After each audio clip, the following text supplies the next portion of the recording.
안녕하세요. 박세익 전무님 질문 있어요 시간입니다. 오늘은 안타까운 일이 있습니다. 최근 홍콩 H지수 ELS 가입하신 분들이 손실로 고민과 우려가 많습니다. 저희 구독자분도 ELS 때문에 날마다 잠도 못 자고 시달리고 있다고 합니다. 이런 분들에게 어떻게 대처해야 할지 답변을 주실 수 있을까요? 예, 안녕하세요. 박세익 전무입니다.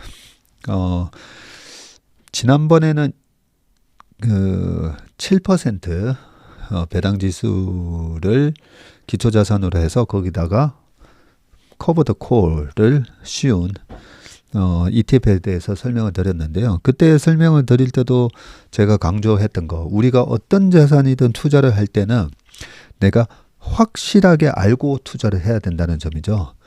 그런 의미에서 ELS가 제가 예전에 신한투신에 있었을 때가 1999년에서 2003년까지 그때 ELD 해가지고요. Equity Linked Deposits라고 해서 은행에서 이 ELS와 비슷한 상품이 만들어져서 판매가 됐었고요. 그 이후에 Equity Linked Security라고 해서 주가 또 연계 증권인 거죠. 이 ELS 상품이 아주 많이 팔리고 있습니다. 그런데 과연 이 ELS나 ELD나 뭐 파생 상품을 또 기초자산으로 한 DLS 뭐 이런 것도 있고 뭐 많은데요. 이런 부분을 상품을 만들어 파시는 분들이나 뭐 은행 창구에서나 증권회사 창구에서 그리고 그 상품을 가입을 하시는 분들이나 과연 이 상품에 대해서 정확한 이해를 하고 지금 판매를 하고 사시는 건지 그런 부분이 약간씩 걱정이 될 때가 많거든요. 왜냐하면 ELS와 관련돼서 잘못된 그런 얘기들이 굉장히 많이 떠돌아다닙니다. 특히나 이번에 홍콩 ELS와 관련해서 지금 낙인이 되면서 손실 구간으로 들어가니까 예전에 종목 ELS, 이 ELS의 기초자산으로는 지수도 있지만 종목을 가지고도 할 수가 있잖아요. 기초자산으로 삼성전자와 LG전자를 기초자산으로 하는 ELS도 있고요. 지수 최근에 문제가 됐던 홍콩 H지수랑 그리고 유로스탁스 지수 그리고 코스피 이렇게 세 개를 가지고 만드는 ELS도 있고 아니면 지수와 종목을 혼합해서 또 만드는 ELS도 있습니다. 그렇게 많은 ELS가 판매가 되는데 이 부분에 대해서 정확하게 이해를 못 하시고 계시다라는 생각이 좀 많이 드는 게 이 종목 ELS가 한 번씩 종목도 마이너스 50% 60% 빠질 때 많잖아요. 그러면 꼭 그런 얘기가 나와요. 증권사 방송에서도 이 삼성전자와 예를 들었습니다.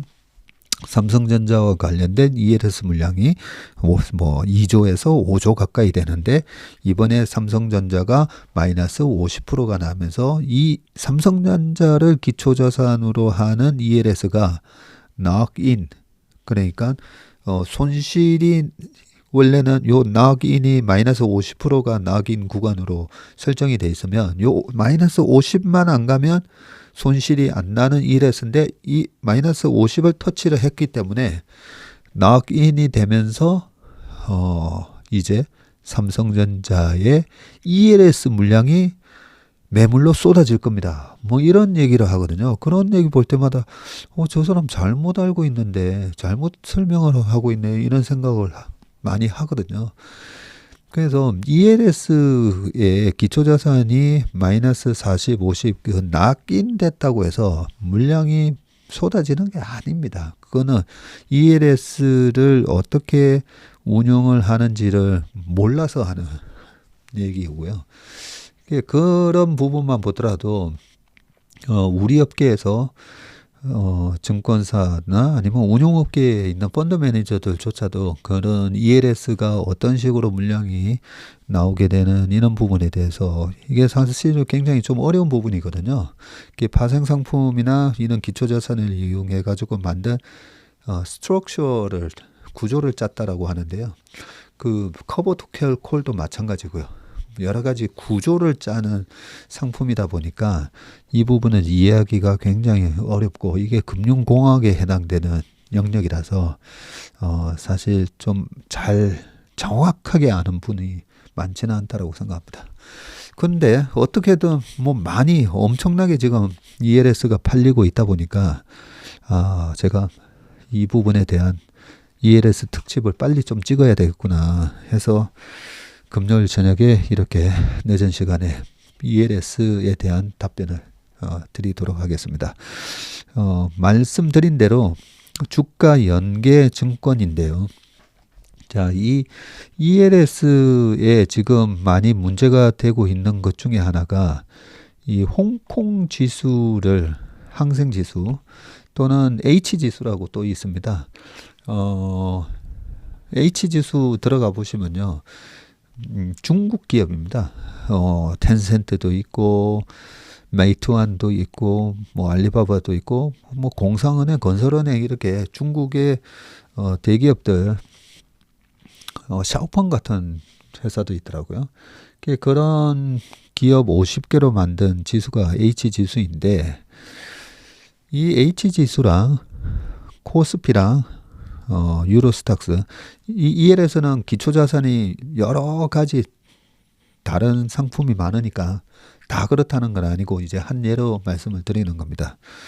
자, 이 세 지수가 어느 구간 이상만 유지를 하면 3년 보통 ELS가 3년 만기잖아요. 그리고 6개월마다 스텝 다운형을 가지고 설명을 드릴게요. 스텝 다운형인 경우에 그 스텝이 6개월 안에 10%만 빠지지 않으면 그러면 확정 수익률 연 3.5% 수익을 바로 지급을 합니다. 뭐 이런 경우가 많죠. 그리고 그 첫 번째 베리어인 이 10%를 지난달에도 시장이 10월 달이었죠. 10월 달도 시장이 좀 안 좋았잖아요. 그러면서 만약에 10% 이하로 빠졌어요. 그래서 홍콩 지수가 많이였는데 9,000 이상만 유지가 됐으면 되는데 8,900이 됐어요. 그러면 자동으로 6개월이 연장이 되죠. 자동으로 6개월이 연장이 되는데 이 스텝다운형이 보통 1년 동안에 90% 이상으로 올라오기만 하면 되는데 이 홍콩 지수가 9,000 이하로 떨어져서 8,100 갔다가 8,990에서 8,500으로 끝났다. 1년 지났는데. 그러면 1년 안에 92 이상으로 회복을 못했잖아요. 그러면 거기서 또 조기 상환이 되는 게 아니라 또 6개월이 지나면서 그 다음에는 다음 스텝으로 그 스텝에 대한 조건도 다 ELS마다 다릅니다. 근데 그 스텝이 6개월 1년에는 90, 그 다음에 18개월에서 24개월까지는 85, 85, 그리고 그 다음 30개월까지는 80%, 그리고 마지막 6개월 안에는 뭐 70% 이상 그 위에만 올라가면 만기에 보장됐던 수익률을 주는 그런 스텝다운형으로 지금 설명을 드리는 건데, 자, 1년이 지났는데 8,500에 있던 지수가 이제 1년이 지났으니까 스텝이 85%로 지금 내려와 있는 상황에 베리어가 상환 해주는 베리어가 85로 넘어왔으면 8,510만 돼도 8,510으로 딱 올라가서 끝나기만 해도 이 상환 베리어를 넘었었기 때문에 1년 6개월째 되는 기간에 그동안에 뭐 연 3.4%를 주기로 했다고 하면 그러면 3.4에다가 1.7% 더해서 수익을 이제 딱 주는 거죠. 근데 지수가 또 8,500을 회복을 못했어요. 그러면 또 6개월이 연장돼서 24개월까지 85% 이상만 회복을 하면 되는데 그런 식으로 하다가 지금 홍콩 지수가 만에서 계속 밀리더니 결국은 회복을 못한 거예요. 지금 여기 이제 홍콩 지수 제가 다 띄워놨는데 여기 H 지수 지금 보시면 지금 주봉으로 보고 계시는데요. 이 주봉에 보시면 지금 21년도에 2월 달에 12,200 정도 했었거든요. 그래서 지금 문제가 되는 게 21년 1월 달에 이 홍콩 H 지수를 기초자산으로 하는 ELS에 지금 가입을 하셨으면 지금 얼마냐면요. 5,761일입니다. 12월 1일 지금 종가 기준으로. 그리고 22년 11월 달에 이미 4,900을 찍었어요. 그러면 락인이라고 하는 요 상환 베리어가 있고 락인이 있는 ELS가 있고 락인이 없는 ELS가 있습니다. 락인 ELS, 노 락인이 있는 ELS가 있는데 일단 먼저 락인이 있는 것부터 먼저 설명을 드릴게요. 그 ELS가 상환을 하려면 요 90 이상을 유지해야 됩니다. 85 이상을 유지해야 됩니다. 80 이상을 유지해야 됩니다. 이게 상환 베리어고요. 그런데 락인이라고 해서 50을 터치를 하면 그런데 50을 터치를 하면 그때부터는 원금 보장이 안 될 수가 있습니다. 라고 조건을 달아놓은 게 락인이에요. 그러면 지금 이 홍콩 항생 H지수가 12,000원 하던 게 4,919를 갔으니까 이 50%를 이미 터치를 해버렸잖아요. 그러면 락인이 된 겁니다. 이제. 그러면 락인 이게 락인 영어로 락인인데 우리가 저 사람은 뭐물로 낙인 찍힌 사람이야 이런 말을 하잖아요. 너는 이제부터는 원금 보장이 안 되는 사람이야 라고 낙인이 찍혔다 이렇게 생각하시면 됩니다. 자 그러면 낙인되고 지수가 다행히 그 21년 기준이면 지금 벌써 22년 23년 2년이 지났잖아요. 지금 2년이 지났는데 요 5,700이 만에 가입을 했다라고 가정을 했을 때 마지막 3년째의 상환 베리어가 70이라면 7,000 이상에서만 끝나면요. 50% 낙인은 됐지만 70% 이상 이 상환 베리어 위에서만 끝나면 원금 보장에다가 연이율 3.4가 됐든 4%가 됐든 그 연이자까지 다 받게 됩니다. 다 받게 되기 때문에 그 지금도 여기서 전문이 무서워서 여기서라도 환매해야 되는 거 아닌가요? 라는 그런 걱정을 할 필요가 없습니다. 왜냐하면 여기서 환매를 하면 지금 5,761일이니까 이미 낙인이 된 상황에서 5,761일에 환매하면 마이너스 45%로 환매하면 그거 남은 기간에 혹시라도 이 H지수가 7,000이 가서 원금 플러스 이자를 받을 수 있는 그 기회를 날려버리는 거잖아요. 그러니까 여기서 더 떨어질까 봐 여기서라도 환매해야 되지 않나요? 라는 거는 그런 고민을 안 하셔도 된다는 거죠. 더 떨어질 수도 있고 더 위로 올라갈 수도 있는데 여기서는 조금만 더 위로 올라서 7,000만 되면 원금 보장에다가 이자 다 받는데 여기서 무서워가지고 환매를 하는 건 아닌 거죠. 자, 그런 상황이고요.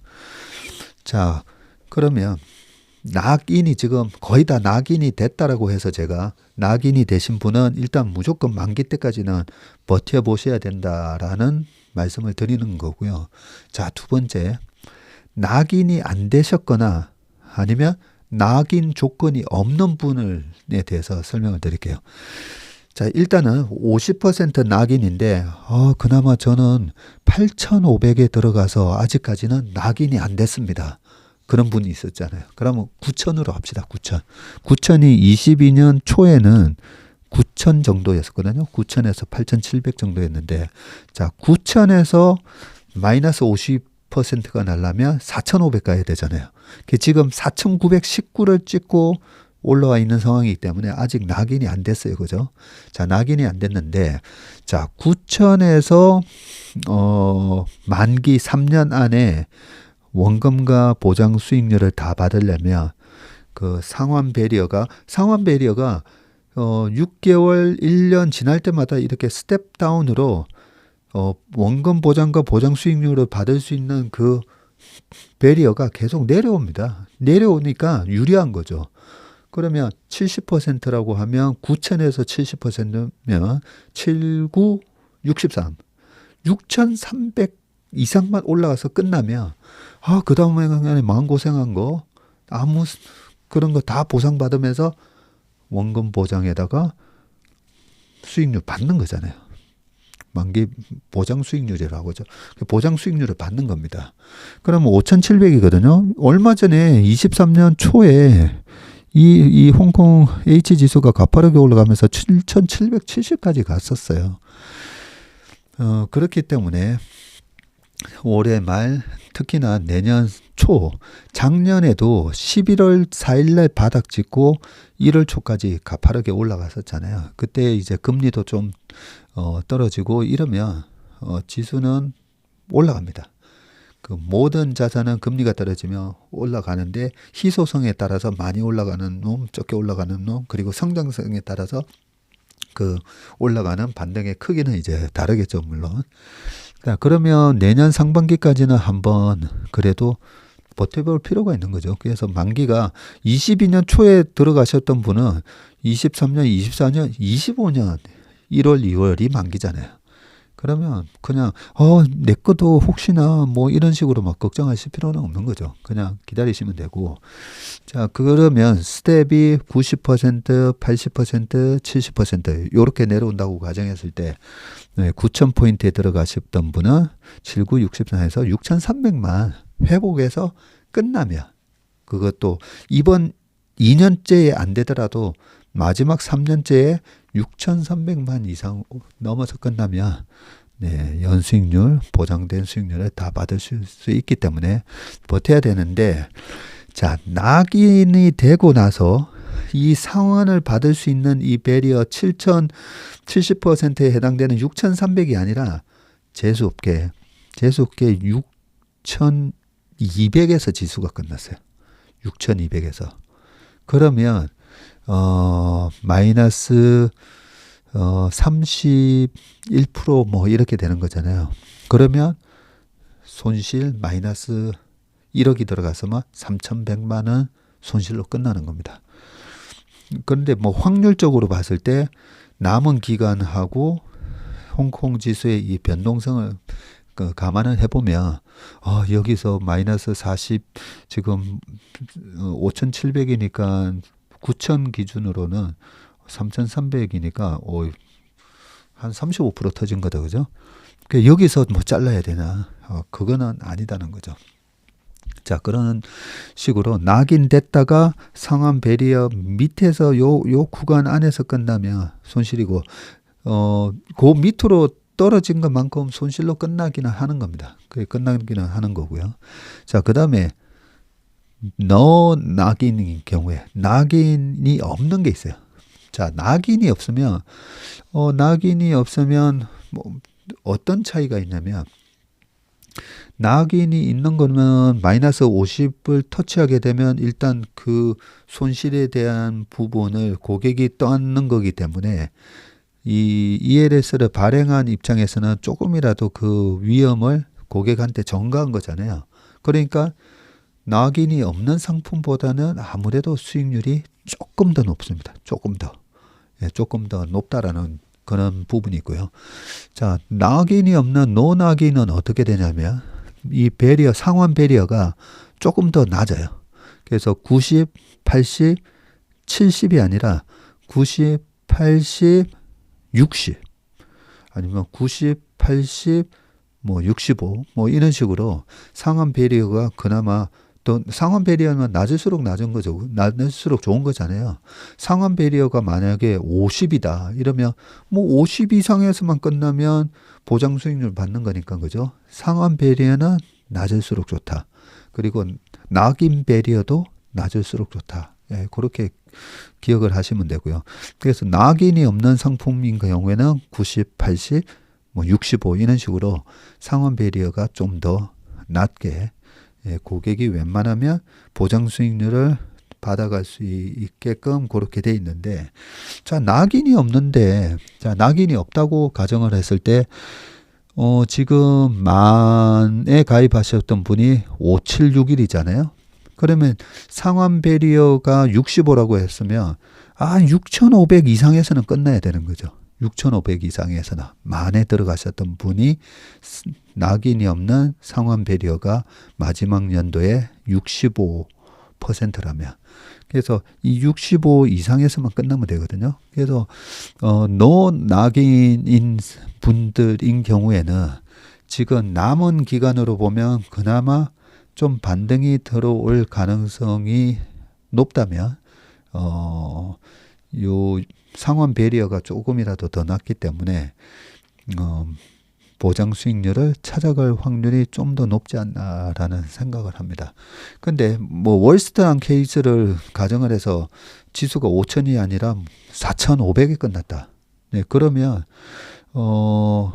낙인은 없지만, 낙인이 없는데 65 이 상환 베리어를 결국은 못 갔기 때문에 4,500에서 끝나면 마이너스 만에 들어가신 분은 마이너스 55% 난 거잖아요. 그러면 55% 손실로 끝난다라고 보면 됩니다. 자, 그런데 ELS 상품에 대한 부분을 조금 전문적인 걸 말씀을 드리면, ELS가 왜 이렇게 많은 사람들이 가입을 했을까라고 보면요. 특히나 21년도에 가입을 또 많이 하셨잖아요. 제가 가만히 생각해보니까 2020년 하반기 21년도에 그때 많은 분들이 저한테 뭐 강의나 강연 가실 때 꼭 질문이 들어오는 것 중에 하나가 전무님 ELS는 어떻습니까? 라고 질문이 들어왔었는데, 그때마다 제가 ELS는 이런 상품이 보통 대부분인데 6개월 1년 안에 보통 보면 왔다 갔다 하다가 조기 상환되는 경우가 꽤 많아요. 예, 꽤 많아서 짭짤하게 이자보다는 좀 더 높은 수익률을 얻을 수 있는 상품이긴 한데, 추세적인 하락에 걸려서 낙인이 되는 경우에는 크게 터진다는 거죠. 그동안에 3%, 4%를 따박따박 먹다가 이번에 보세요. 마이너스 45%, 50% 됐잖아요. 그래서 4% 먹다가 결국은 한 번에 턱 걸려버리는 거죠. 근데 이런 경우가 뭐 10년에 한 번 있으면 모르겠는데 2016년 초에도, 그때도 저한테 교보증권 압구정 지점장 하시는 분이 그 형님이 와서 좀 강의를 해달라고 하면서, 그때 갔을 때도 ELS가 낙인이 되어 있는 문제 가지고 그때도 지점 분위기가 되게 험악할 때였어요. 그때는 제가 어떤 대안을 거기 다 뭐 지점장님부터 해가지고 PB분들 대상이었습니다. 고객 대상이 아니라 그 PB분들한테 제가 이렇게 얘기했습니다. 홍콩 H지수로 터진 거기 때문에 혹시라도 만기까지 상환이 안 되면, 그러면 1억을 넣었는데 마이너스 37%로 끝났어요. 그러면 마이너스 37%면 6,300만 원을 받은 거잖아요. 내 돈이 1억이 3,700 터져가지고. 그러면 그 6,300만 원을 코덱스의 H지수를 그대로 추정하는 그런 코덱스 뭐 차이나 H 같은 그걸로 그대로 옮겨 타시라고. 왜냐하면 지수니까. 그리고 2016년도에 ISM 제조업 지수가 이렇게 이제 막 돌려고 하던 찰나였었고, 지수니까 결국은 회복할 수가 있으니까, 그렇게 하시면 결국은 6,300만 원어치의 그 H 지수를 추정하는 ETF가 다시 올라오면서 원금을 회복할 수가 있을 겁니다. 라고 얘기했었고요. 실제로 2017년에서 18년 넘어갈 때 그때 당시에 그 2016년 초에 14,960을 갔었던 2015년 5월 달에 14,960이니까 15,000원이었잖아요. H지수가. 그 15,000원이었던 지수가 7,500을 가거든요. 50% 터진 거잖아요. 그래서 그때는 낙인이 거의 마이너스 40%가 낙인이 많았었는데 그때 낙인 걸렸던 ELS 그들이 우수수 나왔었던 거죠. 그래서 홍콩 H 지수를 기초자산으로 하는 ELS에 터진 고객들은 그렇게 코덱스로 옮기셔서 만회를 할 수가 있을 겁니다. 라고 했었는데 그 H지수가 7,500에서 2018년 초에요. 얼마까지 가냐면 14,000을 갑니다. 14,000. 그러면 7,500을 갔으니까 거기서 7,500만 원을 그대로 넣어놨다면 13,900까지 갔으니까 그 7,500이 다시 1억 3,900이 됐겠죠. 네, 1억 3,900 되기 전에 아마 1억이 돼서면 본전 찾았으니까 팔았을 건데, 자, 지금도 그런 방법을 쓸 수는 있지만 지금 그 H지수 제가 아침마다 오면 해외 주식 차트를 쫙 다 보거든요. 제일 먼저 보는 차트 중에 하나가 이 항생지수입니다. 근데 항생지수를 최근에 제가 뭐 차트 강의에도 보면 차트를 보면 장기 차트를 보면 볼수록 그 회사나 그 기업의 펀더멘탈이 보이거든요. 예, 차트를 보는데 뭔 펀더멘탈이 보이지? 이런 생각하실 수가 있는데 그 차트의 정석에서 제가 다 설명을 해놨는데요. 항생 지수를 보면 4년 연속 음봉이에요. 이 항생 지수가 2018년 초에 그때 34,800을 기록을 했는데 지금 16,800이거든요. 그러면 우리나라 지수 3,300 코스피가 갔다가 지금 1,600이라고 생각하시면 돼요. 반토막이 난 거죠. 그런데 4년 연속 음봉이에요. 4년 연속. 그나마 어떻게 보면 지금 6년 내내 빠지고 있는 거나 마찬가지인데 2018년도에 확 빠졌다가 2018년도에도요. 그때 마이너스 13% 났다가 19년도에 겨우 9% 났다가 코로나 때 우리나라 코스피 30% 오르고 막 많이 올라갔잖아요. 근데 코로나 때 2020년대에도 항생지수는 마이너스 3.4를 기록합니다. 그리고 그 다음에 21년도에 마이너스 14, 22년 작년에 마이너스 15, 그리고 올해 마이너스 15. 그래서 이 연봉 차트를 보면서 여러 가지 생각이 드는 거죠. 2017년 하반기에 중국 시진핑 정부에서 개헌을 했었죠. 그죠? 네, 원래는 10년마다 지도자를 바꿔야 되는데 3년임을 할 수 있게 그렇게 바뀌고 나서 그러고 나서 저는 그때 뭐 여러 방송에서 중국 관련해서 질문 주시면 중국과 관련된 비즈니스를 하는 우리나라 기업에다가는 투자를 해도 이제는 더 이상 중국 기업에는 투자를 하지 않습니다. 중국 기업에는 저는 더 이상 관심을 갖지 않습니다. 이렇게 말씀을 드리는데 그 이유에 대해서는 여러 번 이제 말씀을 드렸습니다. 더 자세하게는 말씀을 안 드리겠습니다. 아무튼 2018년부터 이 항생지수가 이렇게 계속 떨어지고 4년 연속 음봉이 났는데 최근에 30년 동안을 보면 항생지수가 4년 연속 음봉이 난 적은 한 번도 없습니다. 그런 거는 뭔가 큰 구조적인 문제가 있다는 거죠. 그런 측면 때문에 이번에도 지금 여기서 만약에 원금 회복을 하지 못한 분이 ELS 만기가 돌아왔을 때 그걸 과연 ETF로 옮겨가는 게 맞는지는 솔직히 잘 모르겠습니다. 예, 그 부분은 잘 모르겠고요. 자, 그 대신 ELS에 대한 좀 더 그 우리가 반드시 알아요. ELS라는 이 상품은 뭐 계속 나올 겁니다. 자, 계속 나올 거기 때문에 정확하게 또 아셔야 되는 게 있는데 우리가 ELS를 가입을 할 때 제가 한 15년 전에 ELS에 대해서 뭐 친구 아버님도 한 번씩 물어볼 때도 또 있으시고 그래서 딱 보는데 종목 ELS인데 종목이 5개인 거예요.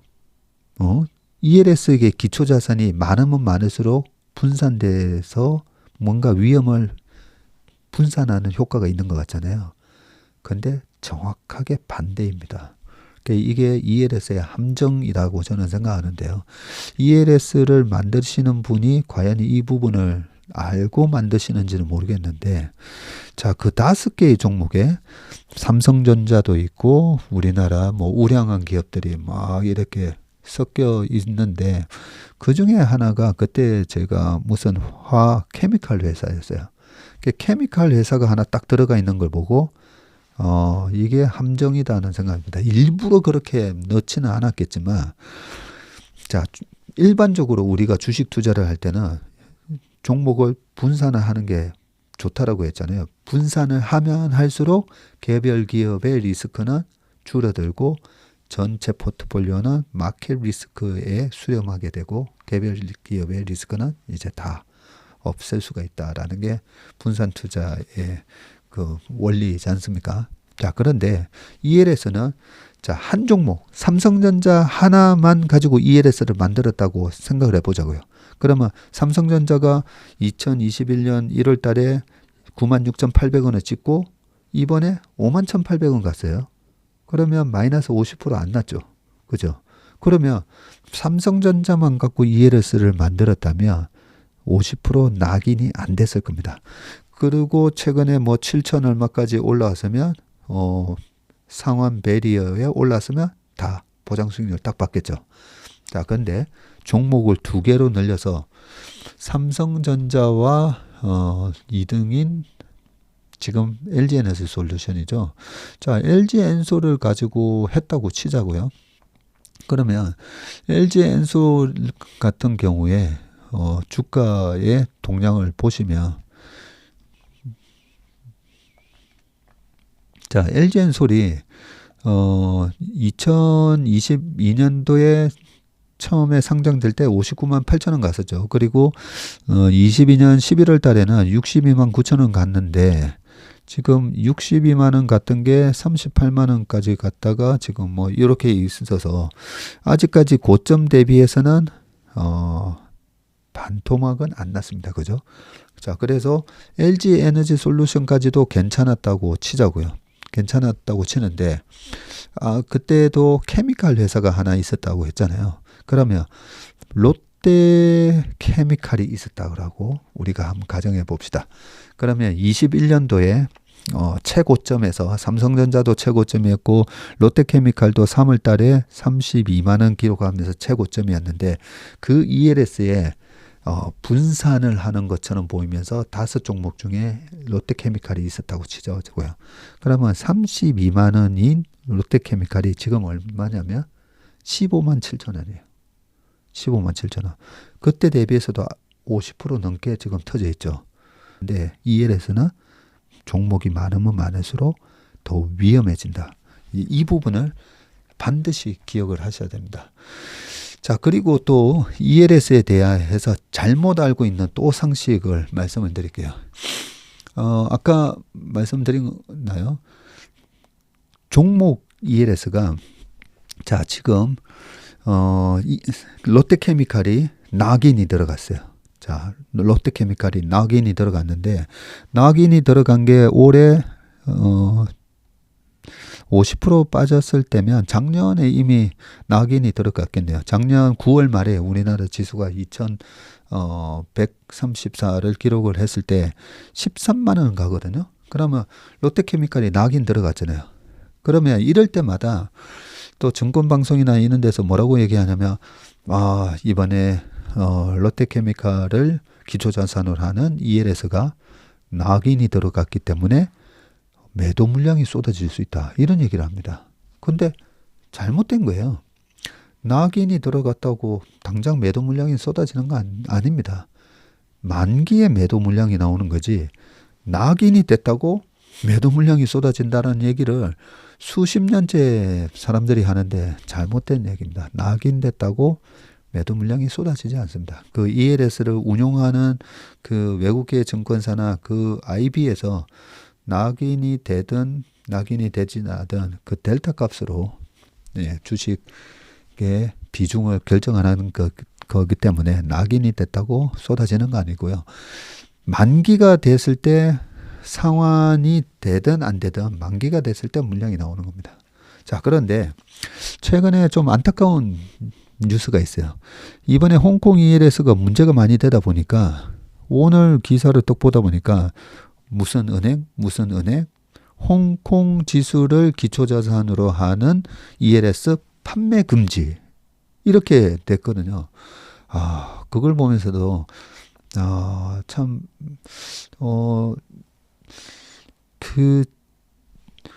이 부분도 과연 이 ELS를 만든 그 증권사나 은행에서 ELS에 대해서 정확하게 알고 계신가라는 좀 의심이 듭니다. 자, ELS는요, 만기가 되면 물량이 나온댔죠. 그러면 지금 정확하게 ELS 규모는 모르겠는데요. 예전에 뭐 80조 이랬던 그 ELS 시장 규모가 생각이 나는데요. 그냥 100조라고 하자고요. 자, 100조라는 ELS가 계속 매주 만기가 돼서 돌아오거든요. 그러니까 돌아올 때 만기가 되는 시점에 맞춰서 또 새로운 ELS를 발행하면서 그러면 만기가 온 물량 ELS는 거기에 기초자산에 대한 매도를 해야 되죠. 근데 새로 ELS가 설정이 되면 거기서는 또 이 새로운 ELS에서 또 지수나 ETF를 사야 돼요. 주식을 사야 돼요. 그러면서 만기 매도 물량과 신규 ELS의 매수가 또 서로 상충하면서 시장의 충격이 덜해지는 겁니다.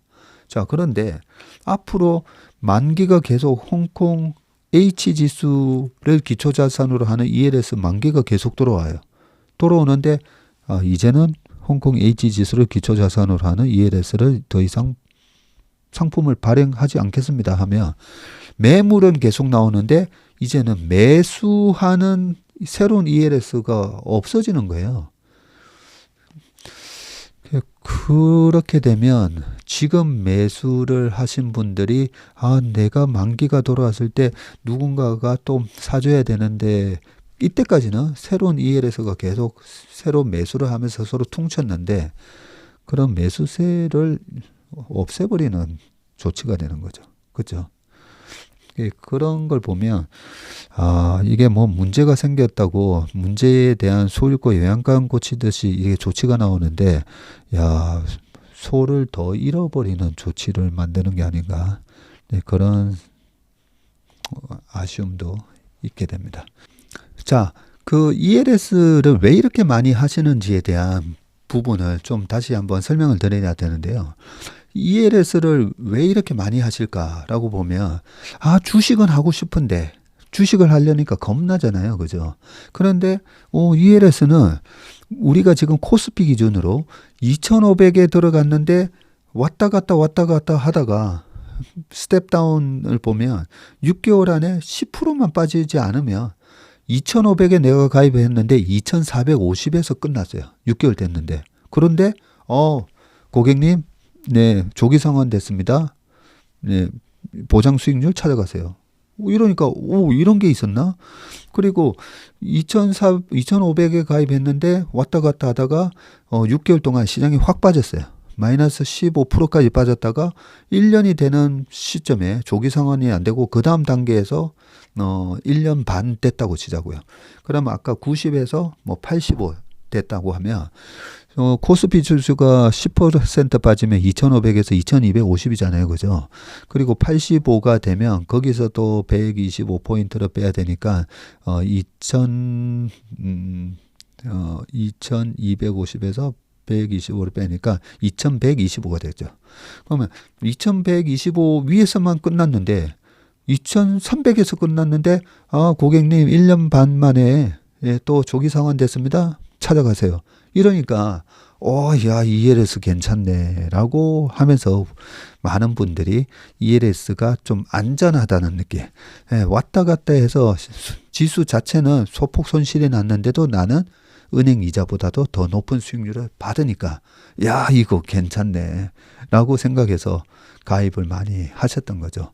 그런데 ELS도 보면 상품 설명서에 보면 원금 손실 위험 그리고 최대 손실 마이너스 100% 이렇게 표시가 되어 있습니다. 그러니까 반드시 ELS의 장점은 이렇게 변동성이 약한 구간에서는 안정적인 수익을 내지만 추세적인 하락이나 아니면 큰 시스템 리스크가 발생을 해서 시장이 확 빠지는 경우에는 언제든지 손실을 볼 수가 있다라는 부분을 반드시 명심을 하셔야 될 것 같습니다. 자, ELS로 많은 분들이 고통받고 계신 것 같아서 오늘 ELS 특집을 만들어 봤습니다. 우리가 투자하는 자산에 대해서는 좀 정확하게 알고 해야 되는데 오늘의 영상이 앞으로도 ELS 투자하시는데 많은 도움이 됐기를 바라고요. 2016년, 17년, 18년을 거쳐가면서 결국은 2016년 초에 낙인됐었던 ELS가 모두 다 원금 상환이 되는 그런 지수 상승이 있었기 때문에 이번에도 2024년 강하게 지수가 올라오면서 홍콩 지수와 관련된 ELS가 모두가 다 보장 수익률을 받으시면서 마무리가 되기를 간절히 기원합니다. 지금 홍콩 지수 자체가 PR이 7배밖에 안 되거든요. 그래서 밸류에이션이 싸다는 점, 그리고 금리 인상이 끝났다는 점, 금리가 하락을 하면 플랫폼 기업들이 또 반등이 들어간다는 점, 이런 부분을 감안을 해보면 2016년, 17년, 18년의 기적이 다시 일어날 수 있다라고 저는 믿습니다. 네, 오늘 ELS 특집은 여기까지 하겠습니다. 고맙습니다.